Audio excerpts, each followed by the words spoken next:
Bonjour à tous, je vous invite à vous abonner à cette chaîne, à aimer, à partager, à commenter ces vidéos, c'est très important. C'est une manière de nous soutenir. Merci à vous tous. Que s'est-il passé ce week-end en Russie pendant 24 heures? Beaucoup de spécialistes ont commencé à croire en la fin du régime de Vladimir Poutine. En effet, dans la nuit de vendredi à samedi, Yevgeny Prigojine, le chef de la célèbre milice privée Wagner, a annoncé être rentré en rébellion ouverte avec le Kremlin. Il s'est introduit avec 25 000 hommes sur le territoire russe, a pris possession de la ville de Rostov-sur-le-Don et il est allé jusqu'à mettre en place un convoi qui se dirigeait vers Moscou avant que les négociations avec le gouvernement n'aient lieu. Et là, coup de théâtre, Prigojine a annoncé la fin de l'opération et a demandé à ses hommes de rentrer dans leur base. Résultat, un retour à la quasi-normale au sein du territoire russe et la poursuite de la guerre en Ukraine, sans influence sur la guerre en Ukraine. Mais quand même, qu'est-ce que ces événements disent de la situation en Russie, de ces divisions internes et comment comprendre l'action d'Yevgeny Prigojine? Pour en discuter ce matin, nous sommes avec Régis Le Sommier. Bonjour Régis Le Sommier. Bonjour. Vous êtes donc directeur de la rédaction d'Omerta, ex-directeur adjoint de Paris Match, et puis vous êtes auteur de nombreux ouvrages, on va citer quelques-uns. La vérité du terrain, récit d'un reporter de guerre aux éditions Bouquin, et puis le dernier, Jusqu'au dernier Ukrainien, récit d'un reporter de guerre aux éditions Max Milo. Vous êtes également notre partenaire un lundi sur deux, et puis nous sommes avec Bernard Wicht également pour en parler. Bonjour Bernard Wicht. Bonjour. Vous êtes donc expert en stratégie militaire et private docent à la faculté des sciences politiques de l'université de Lausanne, auteur de plusieurs ouvrages dans le domaine géopolitique, notamment La transformation de l'État moderne et celle de l'outil militaire. Et puis on va citer quelques-uns de vos ouvrages. Le loup et l'oignon citoyen aux éditions Astrée, Vers l'autodéfense, le défi des guerres internes aux éditions Jean-Cyril Godefroy et dernièrement Ce que l'Ukraine nous dit de la guerre qui vient aux éditions Perspective Libre. Alors je voulais quand même revenir avec vous peut-être pour que ce soit très clair pour nos auditeurs sur qui est ce Yevgeny Prigojine. Alors on a cette expression qui revient beaucoup dans les médias, l'ancien cuisinier de Vladimir Poutine. Donc peut-être que Régis Le Sommier, on peut commencer par présenter qui est ce monsieur, qu'est-ce que la milice Wagner, et puis surtout quels sont ses liens historiquement avec Vladimir Poutine. Écoutez, Yevgeny Prigojine, c'est un personnage haut en couleur. Je pense que tout le monde a pu le voir de la part de en écoutant ses déclarations tonitruantes qu'il a faites, alors pas uniquement pendant cette crise, parce que des déclarations menaçantes, etc. Ça fait plusieurs mois qu'il en fait, notamment à l'encontre de certains personnages du gouvernement et en particulier du ministre de la Défense, Sergueï Shoigu, qui est sa bête noire, en fait, son ennemi personnel. Donc c'est un personnage qui est sorti de l'ombre, qui doit tout à Poutine, qui a fait passé 9 années en prison. Donc il a un côté pègre, il a un côté obscur, il a un côté c'est quelqu'un qui vient des bas-fonds, on dira, et qui a fait sa fortune avec Poutine, et Poutine s'est servi de lui. Pour résumer, la naissance de la milice Wagner, donc ça remonte au moins à une dizaine d'années, c'est quelque chose qui s'est fait en partenariat avec Poutine, et une idée assez intéressante qui avait été développée par Prigojine lui-même, c'est-à-dire de rassembler autour de lui des anciens Spetsnaz, c'est-à-dire des forces spéciales, des anciens du FSB, du SVO, des divers services désireux de reprendre du service dans un principe tout bête de mercenariat au service de la présidence. Et la milice Wagner, elle va s'appuyer sur d'autres exemples. Il y a eu Blackwater, développé par les États-Unis au moment de la guerre en Irak, c'est-à-dire cette idée de la privatisation de l'armée. Et surtout, et c'est là où l'idée est assez intéressante, c'est de faire revenir d'anciens combattants qui s'ennuient un peu chez eux et sont désireux de reprendre du service pour les mettre dans une action dans le cadre pour la Russie, en l'occurrence, comme le moment clé de Wagner, ça a été le premier moment clé, s'il y en a eu plusieurs, ça a été la crise syrienne où l'intervention russe s'est faite avec l'armée régulière, mais aussi avec Wagner, notamment dans la prise assez spectaculaire, la reprise de Palmyre à l'État islamique, et plus tard la reconquête d'Alep. Donc ça servait idéalement le pouvoir. Ces hommes étaient payés par les fonds de Prigojine au début, puis maintenant par les fonds de la Russie. Ça permettait d'avoir une armée dont on ne comptait pas les morts. Ça n'était pas enregistré au registre des morts officiels de l'armée russe, donc les interventions étaient faciles. C'est le principe du mercenariat. Ensuite, Wagner a été je dirais, a eu une composante d'anciens prisonniers, suivant le principe du rachat par le sang versé. C'est ce que Prigojine a développé au moment de la crise en Ukraine, et il s'est fait une véritable armée privée extrêmement puissante. On dit 25 000 hommes, mais ce sont des gens extrêmement aguerris, et on l'a vu avec la reconquête de Bakhmout. Il a apporté à Vladimir Poutine sa seule victoire, en tout cas depuis celle de Mariupol. Donc on est avec un personnage qui s'est appuyé sur Vladimir Poutine s'est appuyé sur lui, et puis quelque part la créature de Poutine vient demander des comptes. Voilà. Oui, voilà, donc on a vraiment quelqu'un qui a finalement, on a l'impression qu'il a échappé un peu aux mains de Vladimir Poutine. Bernard Wiesch, voilà, comment est-ce que vous comprenez cette action ? Alors, ça faisait plusieurs semaines déjà que Prigojine critiquait publiquement l'armée russe, en tout cas ses difficultés, ses insuffisances. Donc, est-ce que vous pensez que il a agi sous le coup du ras-le-bol et qu'il a eu envie finalement de montrer à l'armée russe que lui aussi pouvait montrer les crocs, ou est-ce qu'au contraire, c'est quelque chose qui vient d'un peu plus loin ? Alors écoutez, de mon point de vue, il y a 3 scénarios possibles.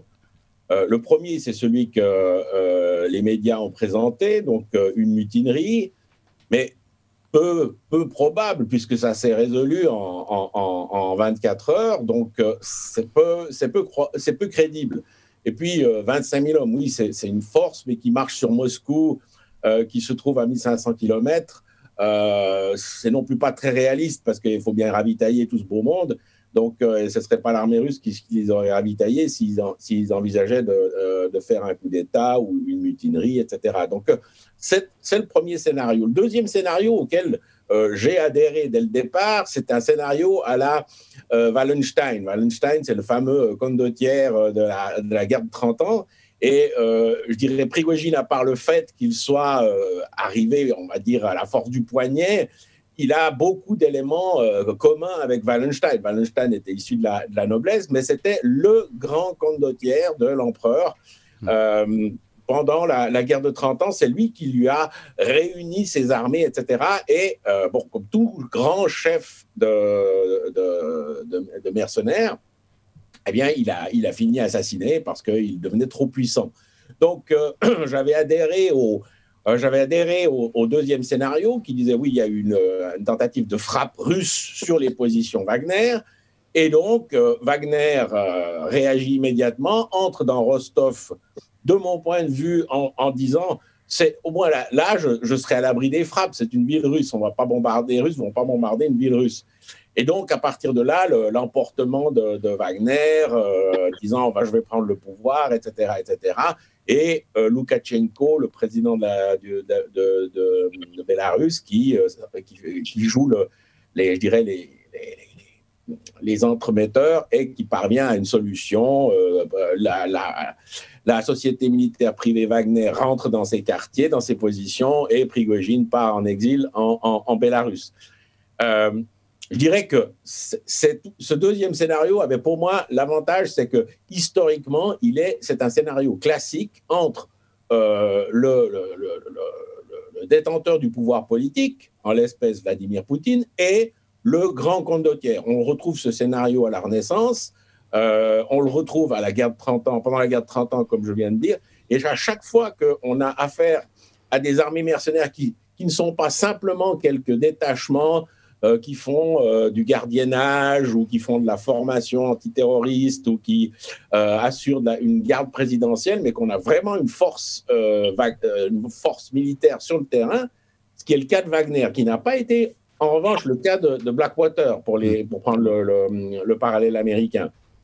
Donc, c'est un scénario assez classique où, à un moment donné, le pouvoir politique trouve que cette armée privée prend trop d'importance, qu'elle menace le pouvoir, et donc on cherche à l'éliminer. Voilà.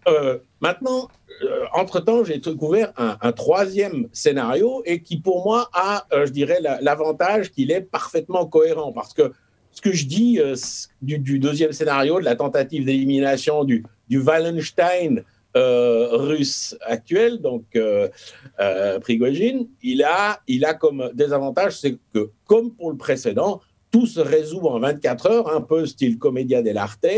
il part en Bélarus, on abandonne les poursuites, etc., etc. S'il y a vraiment eu tentative de mutinerie, si du côté russe, il y a vraiment eu tentative de frappe sur les positions de Wagner pour les éliminer ou les affaiblir lourdement, alors c'est pas très réaliste que tout ça se résolve en 24 heures, on abandonne les poursuites, Prigojine dit « bon, moi je m'en vais », etc. Donc là aussi, c'est un scénario qui reste bancal.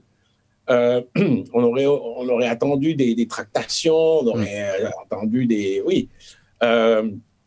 Voilà. Et le troisième scénario, il n'est pas de moi, il est d'un spécialiste américain, Larry Johnson, qui a évoqué une troisième possibilité qui a été traduite en français sur le site de vos collègues Réseau International. Et dans ce troisième scénario, Larry Johnson évoque la possibilité d'une mystification absolument magnifique du côté russe. Pourquoi ? Parce que les Russes voient bien que l'épuisement ukrainien devient catastrophique. D'ailleurs, le livre de M. Le Sommier le dit bien, jusqu'au dernier Ukrainien. Et donc, à un moment donné, ils vont pouvoir, eux, faire une vraie contre-attaque, une vraie contre-offensive. Mais pour ça, il faut déplacer des troupes. En ce moment, le front est plutôt sur la partie sud-est. Et donc, si on veut frapper, on va dire, dans le ventre mou de cette zone, il faut plutôt aller du côté nord-est, donc à la hauteur de Kiev, de Kharkiv, Kharkov. Mais déplacer à l'heure actuelle des troupes suffisantes, c'est très difficile de le faire discrètement avec tout l'appareillage de satellites, d'observation, d'écoute radio, électronique, etc. C'est pratiquement mission impossible de déplacer des contingents suffisants pour une contre-attaque, sauf si, évidemment, on met en scène un scénario dans lequel l'armée russe devrait se déplacer vers Rostov et Vorojnev pour empêcher la milice Wagner de prendre le pouvoir. Dans ce cas-là, du côté de l'OTAN, on applaudit, on dit voilà, c'est un signe de grave faiblesse du pouvoir russe, etc. Donc, on fait vraiment ce qu'on doit faire quand on veut préparer une contre-attaque. On se montre plus faible qu'on ne l'est et on peut se déplacer sous un autre prétexte. Les Soviétiques l'ont fait lors de leurs dernières offensives sur le front russe. Ils ont mystifié l'état-major allemand qui les attendait beaucoup plus au sud, alors qu'ils ont frappé à la hauteur de la Pologne avec la fameuse opération Bagration. Donc voilà, ce troisième scénario, pour moi, il est le plus plausible. Il correspond aussi à la pensée militaire soviétique puis russe, c'est-à-dire la mystification. Et Larry Johnson, je termine, Larry Johnson dit, et les interventions vociférantes de Prigojine s'expliquent aussi dans ce sens-là. Il faut monter le spectacle. Sinon, comment justifier qu'un chef d'armée privé sur le terrain, à réitérées reprises, s'attaque au pouvoir russe et à l'armée sans qu'il soit sanctionné ? C'est peu crédible. Voilà. On va revenir sur les possibles interprétations de cette opération avec vous, Bernard Wicht, et puis avec Régis Le Sommier. Mais tout de suite, il est 8h pile sur Ligne Droite et on fait un rapide point sur les informations avec Adèle Rosner. Ligne droite. Chevalier de la table ronde.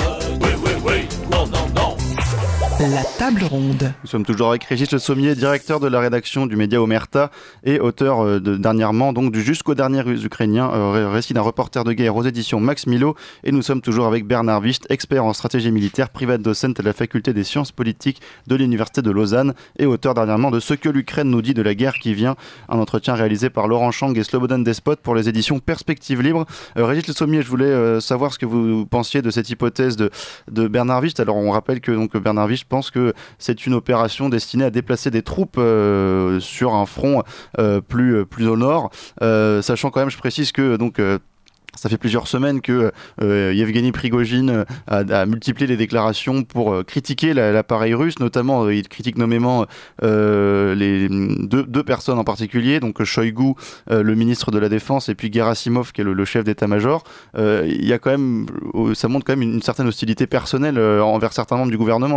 Est-ce que vous pensez que c'est une hostilité qui est feinte ou ça reste quand même quelque chose de profond et de vrai ?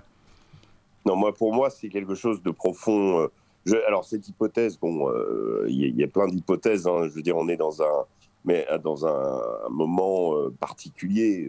Cette montée de ce convoi sur Moscou, c'est quelque chose quand même d'assez exceptionnel que personne n'avait vu venir.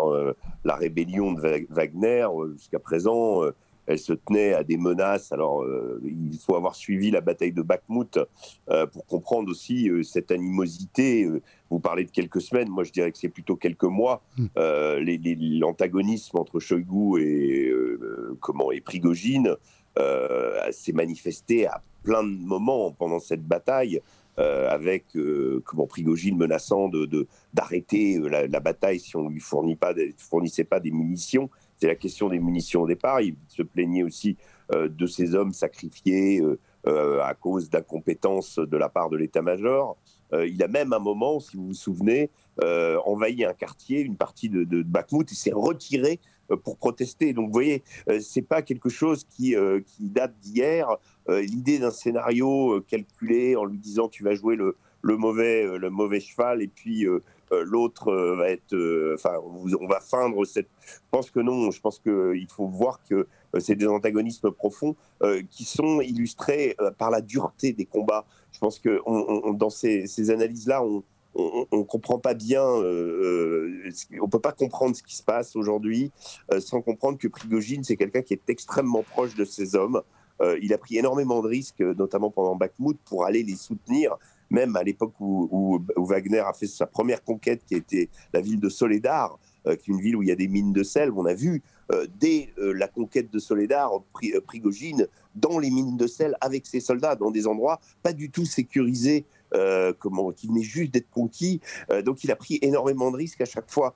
Ce qui n'est pas du tout le cas de Sergueï Shoigu, le ministre de la Défense, toujours resté assez distant de la ligne de front. Gerasimov, c'est autre chose. Il s'est déplacé plusieurs fois très proche de cette ligne.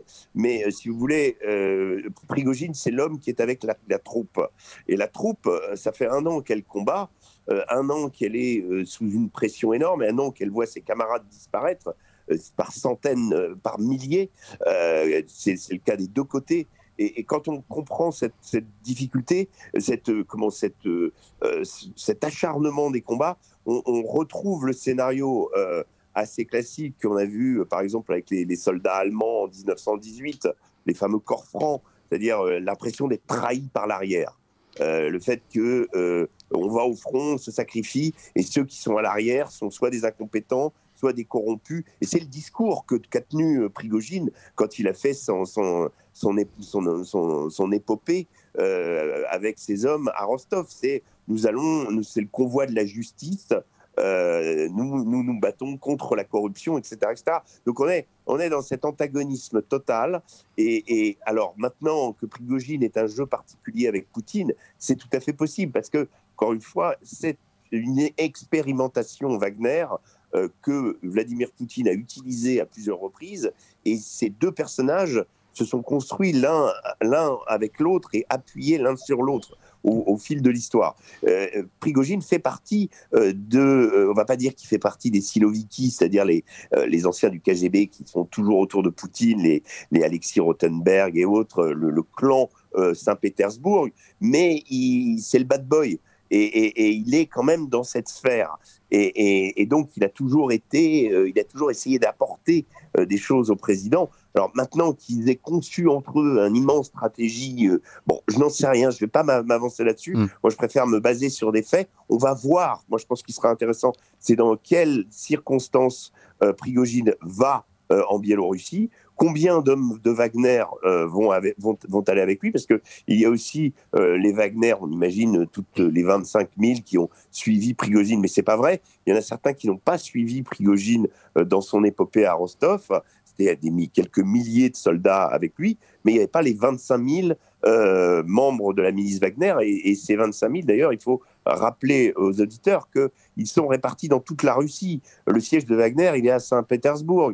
Dans 42 États de la Fédération de Russie, il y a une présence de Wagner avec un casernement, et bien souvent ce casernement se trouve juste à côté de l'armée russe, parce que aussi une chose, c'est que Wagner travaille de conserve avec l'armée russe.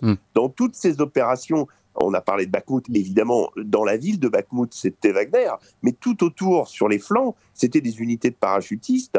Wagner a bénéficié de l'appui aérien de l'armée russe. Il bénéficie des munitions. Ces fameuses munitions, c'est l'armée russe qui les lui donne. Donc, c'est pas une entité qui opérerait totalement indépendamment. Non, c'est pas vrai. Donc, ils s'entraînent ensemble. Et d'ailleurs, quand Wagner s'est installé à Rostov, l'armée russe ne s'y est pas opposé. C'est des gens qui se connaissent. Les gens de Wagner, c'est des anciens combattants de l'armée russe, du FSB, des Spetsnaz, des gens qui ont fait la Géorgie, la Tchétchénie, pour certains même l'Afghanistan. Et Dimitri Outkin, par exemple, qui était une sorte de direction opérationnelle de Wagner, c'est un personnage, c'est un ancien Spetsnaz qui a fait l'Afghanistan. Donc, c'est des gens qui ont des liens avec des gens qui sont aujourd'hui dans l'armée régulière. Donc attention à essayer de voir. Voilà. Oui, il faut voir la réalité du terrain. Et simplement. Pour ce qui est de cette hypothèse, on a évidemment Prigojine, provocateur, n'a pas pu s'empêcher de faire son commentaire. Il a dit je me rapproche de la Pologne et la terreur apparaît. Voilà. Et donc, il faut écouter ce qu'il dit. Alors maintenant, le commentaire aussi, c'est de dire qu'il y a quelques jours, il était à 200 km de Moscou. Là, il va se retrouver à une centaine de kilomètres de Kiev. Absolument. Simplement, avant de rendre la parole à Bernard Wicht, les poursuites abandonnées contre Prigojine lui-même, donc pas les poursuites judiciaires, est-ce que vous considérez ça comme un aveu de faiblesse du pouvoir russe ou même plutôt comme une sorte de sens de l'honneur entre lui et Poutine ? Régis Le Sommier. Ah, pardon, excusez-moi, ouais, je pensais que vous posiez la question. Pardon, vous pouvez la reformuler? Oui, il n'y a pas de souci. Je voulais savoir si l'abandon des poursuites judiciaires qui ont lieu, y compris contre Prigojine lui-même, est-ce qu'on peut l'imputer à une forme d'aveu de faiblesse du pouvoir qui n'aurait pas le courage ou pas la possibilité, ou alors est-ce que c'est plutôt une sorte de sens de l'honneur que Poutine veut lui garantir? Alors, c'est difficile à dire. En tout cas, je pense que l'un comme l'autre des partis n'ont pas voulu être le premier. C'est allé très près quand même. Il y a eu vraiment confrontation. Mais, il n'y a pas eu confrontation, mais il y a eu, action il y a eu les enregistrements quand Wagner a commencé à il y a eu quand même des hélicoptères qui ont été abattus, il y a un Antonov aussi avec des soldats à bord qui a été abattu par Wagner, donc voilà, ça a failli dégénérer. Mais si vous voulez, je pense qu'aucune des deux parties ne voulait être accusée d'être le premier à faire couler le sang russe sur le sol russe. Oui. C'était très important. Vladimir Poutine aurait pu ordonner à la chasse. C'était très facile de frapper le convoi puisqu'il avançait vers Moscou sur une route que moi je connais bien, qui est une autoroute totalement plate. C'est-à-dire ça monte sur des centaines de kilomètres. Il n'y a aucun obstacle, donc, et surtout, il n'y a pas de route latérale pour aller se planquer. Donc, ça voulait dire quoi? C'est-à-dire que ce convoi, il était très exposé et que la chasse russe fidèle au pouvoir aurait aucun problème pour le stopper en le frappant. Donc, si vous voulez, voilà, je pense qu'il y avait ce souci-là. Maintenant, l'aveu de faiblesse de Poutine, oui, dans l'image que Poutine s'est fait, l'image de ce personnage autoritaire, très rancunier, qui ne se supportant pas la trahison, et d'ailleurs il a parlé de trahison, faire en sorte que, après avoir parlé de trahison le matin, abandonner toutes les poursuites le soir, ça fait comme si quand même Vladimir Poutine n'avait pas le choix que de faire avec ce turbulent énergumène de Yevgeny Prigojine. Donc je pense que là, oui, il y a quand même quelque chose que il est dans une guerre, il est engagé dans une guerre, il a investi beaucoup de moyens, il a le monde entier face à lui, enfin en tout cas l'OTAN, pas le monde entier, mais l'OTAN militairement, il est dans une situation quand même difficile en Ukraine, même si l'Ukraine n'est pas elle non plus dans une situation réjouissante. Donc on est dans un conflit d'attrition totale, donc tout ce qui va être utilisé tout ce qui va ressembler à une faiblesse du camp adverse va être utilisé par l'autre camp. Donc là, oui, en effet, de la part du principe d'autorité et de la verticalité du pouvoir que Poutine avait réussi à imposer, eh bien, cet épisode fait tâche, c'est évident. Absolument. Bernard Vie, je voulais revenir avec vous avec l'expert en stratégie militaire que vous êtes parce qu'on peut évidemment multiplier les hypothèses. Il n'en reste qu'en tout cas, cette guerre est le signe d'un retour en force de sociétés militaires privées. Vous avez évoqué l'exemple des condottieri. Effectivement, ça faisait longtemps qu'on ne faisait plus appel dans une aussi grande mesure à des sociétés militaires privées, à des milices. Régis Le Sommier a rappelé l'importance qu'a eu Wagner, notamment dans la bataille de Bakhmout. Donc qu'est-ce que ça peut dire, ça également, simplement des nouveaux paradigmes militaires finalement? Est-ce que c'est un changement profond dans la manière de faire la guerre aujourd'hui? Alors, si vous permettez, juste encore un mot sur l'affaire Prigojine. Allez-y. Je crois qu'il faut garder la situation stratégique, il ne faut pas la perdre de vue. Il ne faut pas que l'arbre nous cache la forêt. Donc, la Russie est en train de constituer un bloc géopolitique qui devient très important avec l'Iran. Les BRICS regardent vers Moscou, etc. Donc, dire que Vladimir Poutine est en situation de faiblesse, je pense que c'est peut-être vraiment ce qu'il a envie qu'on pense de lui. Nous, en Occident, avec, je dirais, le matraquage médiatique, on a tendance à se focaliser sur des événements, à surinterpréter une phrase ou l'autre. Il faut voir la manœuvre d'ensemble. On a une Europe fortement affaiblie. Dans son dernière interview, le dernier survivant de la famille Kennedy, le neveu de John F., a dit voilà, on a réussi à quoi, avec cette guerre en Ukraine, à affaiblir nos alliés des démocraties européennes. Donc, je crois que là, il ne faut pas perdre de vue je dirais la vision d'ensemble.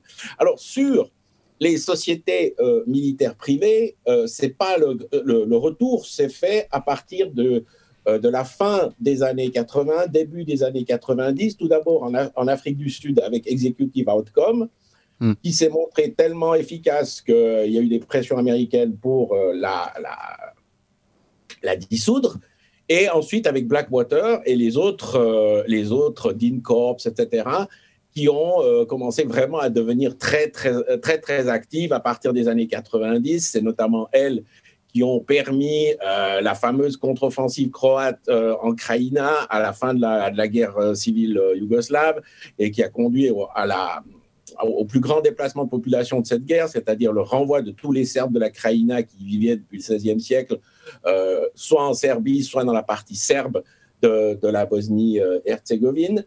Et puis, alors après, c'est l'apothéose en 2003, au moment de la guerre en Irak, c'est-à-dire une fois que Bagdad est tombé, une fois que l'armée américaine a rempli sa mission, une fois que le président Bush Jr. sur le pont d'un porte-avions annonce que la guerre est finie, alors il faut là vraiment commencer la guerre.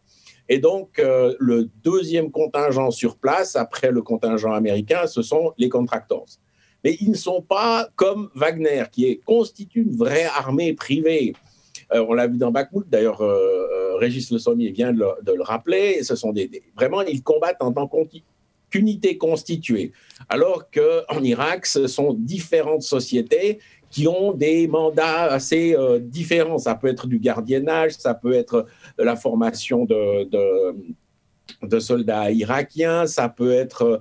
enfin, vraiment, la palette est très large. Et ce sera vraiment je dirais, du point de vue états-unien, c'est vraiment une démarche néolibérale. On veut avec ça avoir une flexibilité sur les budgets, pas devoir rendre de compte trop sérieux au Parlement, etc. Donc, la tendance, elle est déjà vraiment bien établie. On dira depuis 30 ans. Mais le cas Wagner, il se distingue surtout là en Ukraine, parce que vraiment, cette fois, ils combattent avec une armée et ils sont vraiment en pointe. Ça, c'est nouveau. Ça, c'est nouveau. Quand les Américains vont devoir se battre en Irak après la soi-disant victoire, c'est toujours l'armée qui va être en tête avec les Marines, avec des forces spéciales, etc. Et les contractors seront, eux, je dirais, en appui ou en opération pour vraiment des missions très pointues. Tandis que là, on a vraiment une armée privée qui est en tête et en charge des opérations. Ça, c'est vraiment un fait nouveau. Et c'est, selon mon analyse, je dirais, une prouesse du commandement soviétique, du commandement russe. Pourquoi ? J'assimile toujours russe et soviétique parce que c'est la même pensée militaire. Pourquoi ? Parce qu'une chaîne de commandement d'une armée régulière qui doit intégrer une armée privée qui fonctionne totalement différemment, qui fonctionne selon le principe d'une entreprise. Si les gens ne sont pas payés, ils vont pas combattre, même si ce sont des soldats aguerris. Donc, il faut quand même garder bien à l'esprit ce mécanisme. Et en plus, maintenant, c'est plus le cas, mais au moment de Mariupol, on a encore les milices tchétchènes. Donc là, le commandement russe a montré une flexibilité que jusqu'à maintenant, on n'a pas repérée dans les états-majors occidentaux.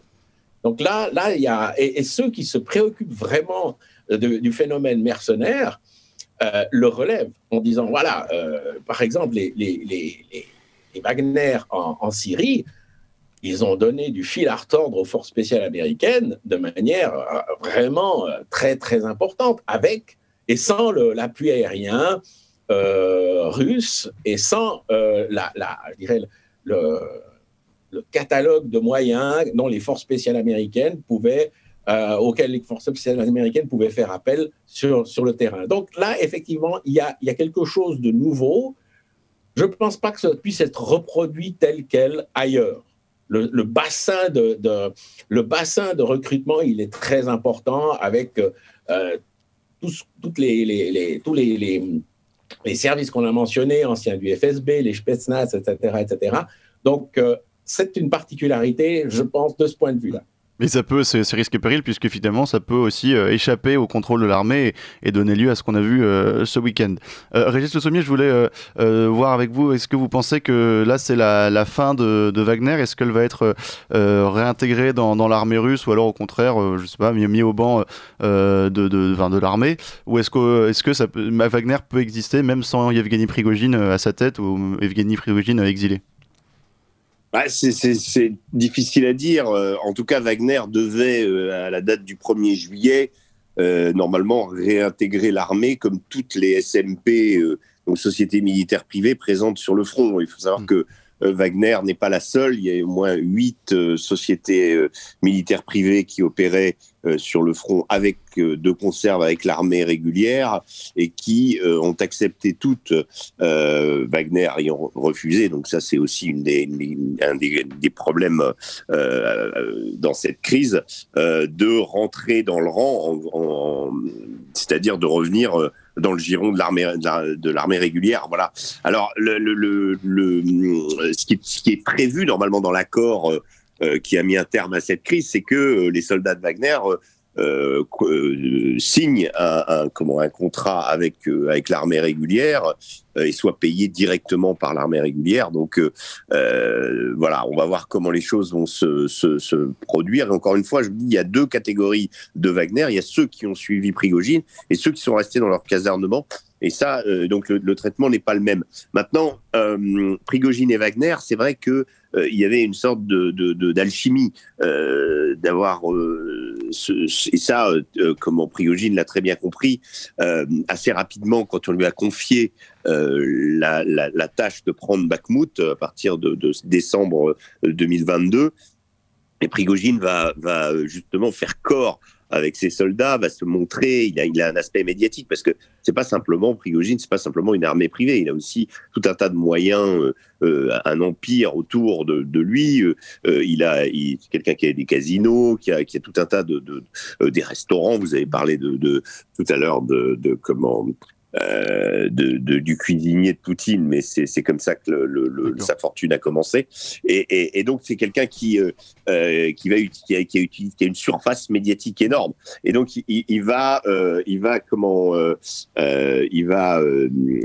justement utiliser tout ça pour se montrer avec ses hommes. Et il a développé quand même, parce que l'aura de Wagner, moi j'ai pu le constater auprès d'autres unités de l'armée russe, l'aura de Wagner était indéniable.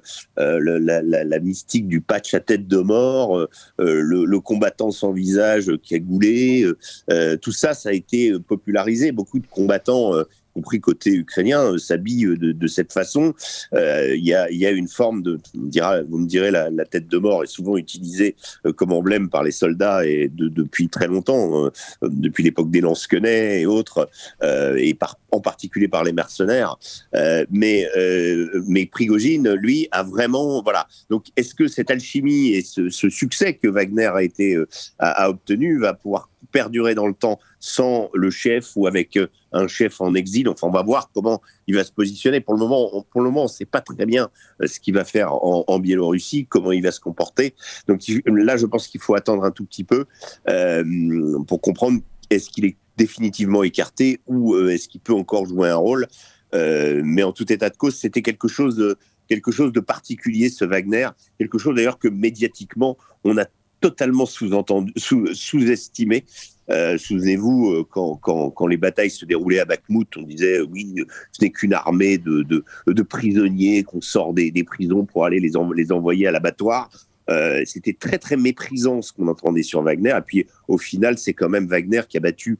C'est quand même la première fois dans l'histoire qu'une armée privée bat pour la conquête d'une ville, une armée régulière, l'armée ukrainienne, appuyée par l'OTAN. Donc c'est quand même pas rien, quoi, ce qui s'est passé à Bakhmout, même si tous les commentateurs, tous les plus grands experts, comme par chez nous, militaires, historiens de l'armée, etc., avaient totalement méprisé, disant que ça n'avait aucun intérêt stratégique, tout en oubliant complètement que ni Stalingrad ni Verdun en soi n'avaient d'intérêt stratégique à l'époque où ces batailles monstrueuses ont été menées.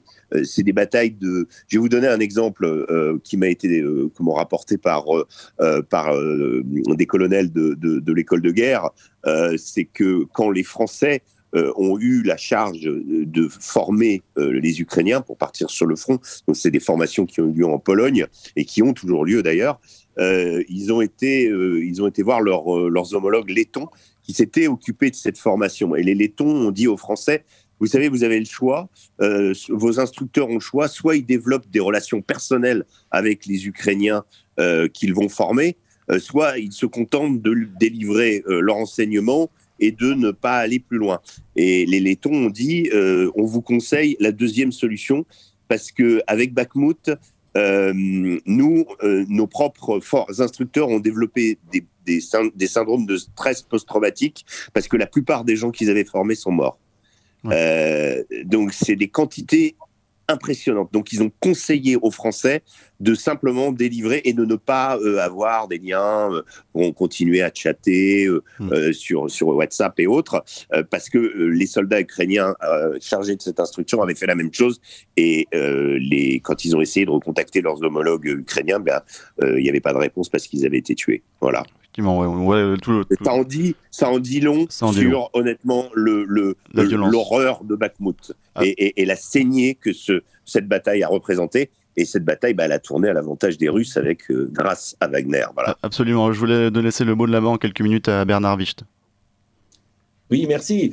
Encore une fois, il y a le côté, je dirais, on va dire, l'épopée Wagner. Mais l'épopée Wagner ne doit pas nous distraire vraiment du niveau stratégique qui, lui, se joue vraiment ailleurs.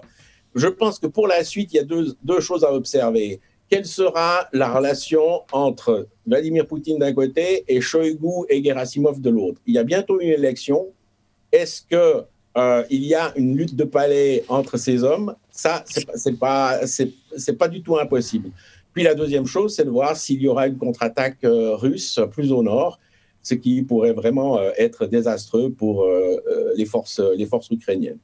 Absolument, merci beaucoup à vous deux pour ces éclaircissements. Régis Le Sommier, je rappelle que vous êtes directeur de la rédaction d'Omerta, ex-directeur adjoint de Paris Match et puis auteur de, on va citer deux de vos ouvrages, La vérité du terrain, récit d'un reporter de guerre à retrouver aux éditions Bouquin, et puis Jusqu'au dernier Ukrainien, récit d'un reporter de guerre aux éditions Max Milo. Et Bernard Wicht, je rappelle que vous êtes expert en stratégie militaire, privat docent à la faculté des sciences politiques de l'université de Lausanne et auteur de plusieurs ouvrages, notamment le dernier Ce que l'Ukraine nous dit de la guerre qui vient, un entretien réalisé par Laurent Chang et Slobodan Despot pour les éditions Perspective Libre. Merci à vous deux.